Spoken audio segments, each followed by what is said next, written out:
তুমি ওনাকে চেনো নাকি? আর উনি তো ইফতার না নিয়ে চলে যাচ্ছে। না না, এত বড় লোকের বাবা মা হতে চাই না আমরা। আমরা গরিব মানুষ, রাস্তায় ভিক্ষা করে খাই।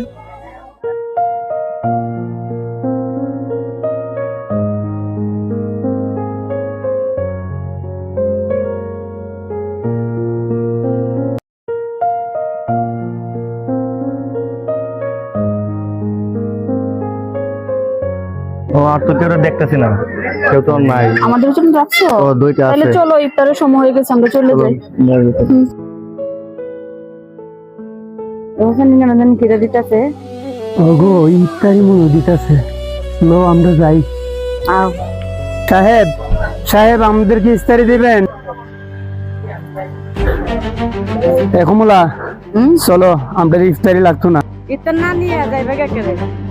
এই সাহেবের ইফতারি আমরা লাগতো না। এই টাকা দাঁড়ান। কি ব্যাপার দাদা, আপনি ইফতার না নিয়ে চলে যাচ্ছেন কেন? ভাই শরবত পাই নাই, ওই পরে ভিতরে একটা দোকান তো নিয়ে আইছি। ইফতার দেওয়া শেষ। একটা দেওয়া শেষ। আরে চাচা আপনি তুমি ওনাকে চেনো নাকি? আর উনি তো ইফতার না নিয়ে চলে যাচ্ছে। চিনি না মানে? ওনাকে আমি ভালো করে চিনি। চাচা কেন ইফতার নেয় না জানেন?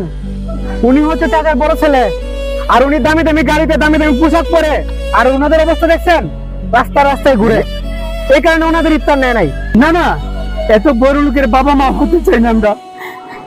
আমরা গরিব মানুষ, রাস্তায় ভিক্ষা করে খাই। এত বড় সত্য তুমি আমার কাছে গোপন রাখছো? তোমার মা বাবা আছে, তা আমার কাছে কোনোদিন বলছো না। কেন করলা তুমি এরকম আমার সাথে? আর তুমি এত কোটিপতি, এত কিছু দান দক্ষিণা করতেছো, চতুর্দিক দিয়ে মানুষের সাহায্য করতেছো, আর তোমার বাবা মা রাস্তায় ভিক্ষে করতেছে। তোমার এগুলোর কোনো মূল্য নেই। আসলে কি জানো, আমি টাকা পয়সার লোভে পরে অন্ধ হয়ে গেছিলাম, মা বাবাকে পর্যন্ত বলে গেছিলাম। বাবা আমাকে মাফ করে দে বাবা, বাবা আমাকে মাফ করে দে বাবা।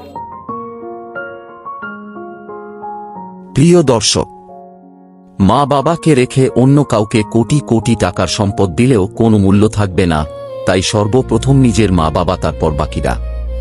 ভিডিওটা ভালো লাগলে লাইক, কমেন্ট এবং শেয়ার করবেন। ধন্যবাদ।